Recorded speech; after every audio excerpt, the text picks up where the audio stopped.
Scene 1. At the swimming pool. Hey, can I talk to you for a moment? Of course, what's going on? I just noticed you were looking at my swimming suit, and it made me a bit uncomfortable. Oh, wow, I'm really sorry. I didn't mean to make you feel that way. It's okay. I just wanted to understand what was happening. Honestly, I wasn't staring on purpose. I was just trying to figure out where I've seen that design before. The design? Yeah, my sister bought a swimsuit that looks exactly like yours. Same color, same pattern. I was trying to remember the brand. Oh, I see. For a moment, I thought something was wrong with it. I was worried. Maybe there was a stain or a tear. No, it looks perfectly fine.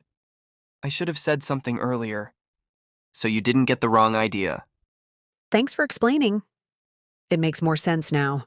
And thank you for asking directly. A lot of people would just assume the worst and get angry. Well, misunderstandings happen easily, especially at the pool. True, now we can enjoy the pool without any tension. Definitely. Want to go swim a few laps? Sure, let's go. Scene 2. Talking about weather. Why do British people always talk about the weather? I think it's because their weather changes very quickly. Yes, sometimes it's sunny, and then raining 5 minutes later. Exactly. So there's always something new to mention. But is that the only reason? Not really. It's also an easy way to start a conversation. Like a friendly icebreaker? Yes, talking about weather feels safe and simple. And it's not personal at all. Right, so people don't feel uncomfortable. I've seen people say, "Nice weather today," even when it's cold. That's true. They love making little jokes about it. So weather talk is like a British habit. Definitely, it's part of their culture. Do strangers also talk about the weather? Yes, in shops, buses, trains, everywhere. That's interesting. It helps people be polite and friendly. I guess it's their way of connecting with others. Exactly, it's small talk that everyone understands. So when a Brit mentions the weather, they're really just being kind. Yes, and it's a simple way to start a nice conversation. Scene 3. Borrowing a charger. Hey, sorry to bother you so early, but do you have a spare phone charger I could borrow? Of course, no problem at all. Did yours stop working again? Yes, it completely died last night. And I need my phone for a work call. I totally understand. I have an extra one in the living room. Give me a second. Thank you so much. You always save me at the right time. Don't worry about it. We neighbors should help each other. True, and I promise I'll return it as soon as my call is done. Take your time. I'm not going anywhere today. By the way, how's everything going? Haven't seen you for a couple of days. I've been busy with some home repairs. It's been a bit chaotic. Oh, that sounds stressful. Do you need any help with anything? Actually, maybe later. I might need an extra pair of hands to move a shelf. Just knock on my door. I'll be happy to help. Thank you. That's really kind of you. Anytime. That's what neighbors are for. If you enjoyed this conversation, please hit the like button and subscribe to Talk in English. Your support means a lot and helps me create more helpful videos for you. Scene 4. Leaving kids with your neighbor. Hi, sorry to bother you so suddenly, but it's urgent. No problem. You look worried. What happened? I just received an urgent call from my office. It's some kind of emergency, and they need me there right away. Oh no, that sounds serious. Are you okay? I'm okay, but the timing is terrible. My kids are at home, and I can't take them with me. I don't have anyone else to watch them on such short notice. I see. How long do you think you'll be gone? Maybe 1 to 2 hours. I'm not exactly sure. I'll try to be as quick as possible. Don't worry. They can stay at my house. It's no problem for me. Are you sure? I don't want to inconvenience you. Not at all. They're good kids.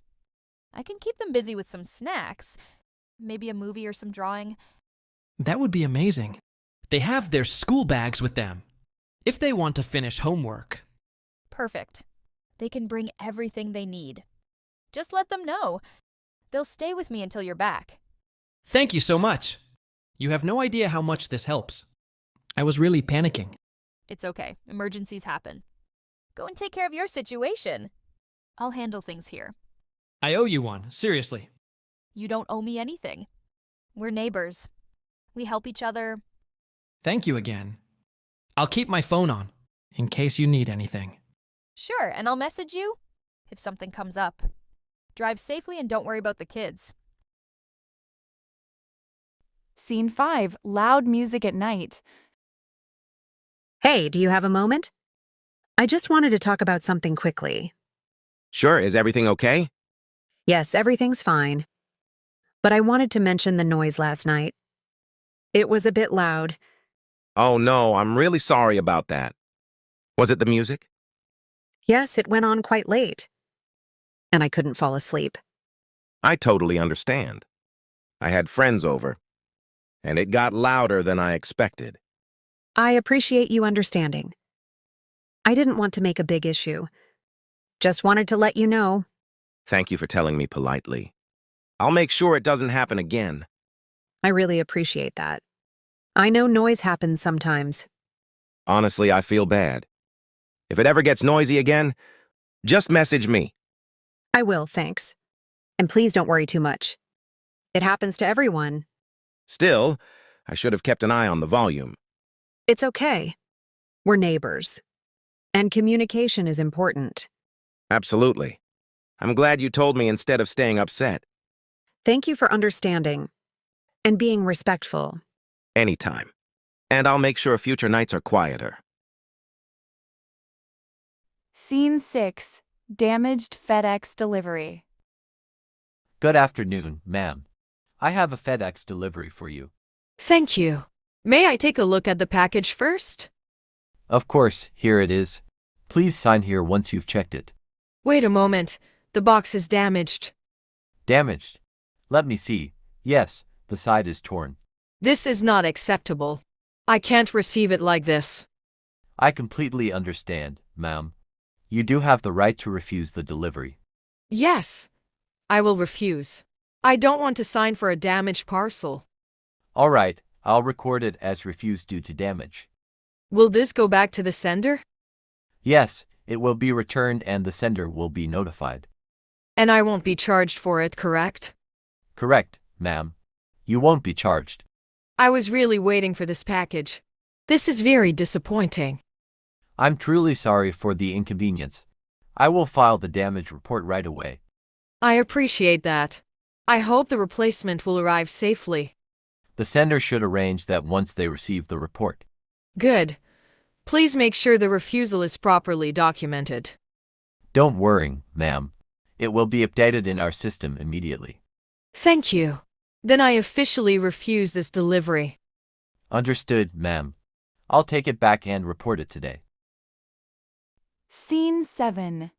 I'm scared of your dog. Hi, can I talk to you for a minute? Sure, what's going on? It's about your dog. Every time I pass by your door, your dog stares at me. It makes me a little frightened. Oh, I'm really sorry. He's usually very friendly. I didn't know his staring scared you. Yes, it does. He looks straight at me, and I get nervous walking by. I understand.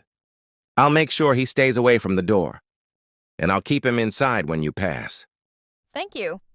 I just wanted to tell you because it's been happening often. I appreciate you letting me know. Sometimes I even change my path because I don't want to walk near him when he's staring. I'm really sorry you felt that way. I'll make sure he doesn't sit near the door anymore. I don't want you to feel uncomfortable. That's good to hear.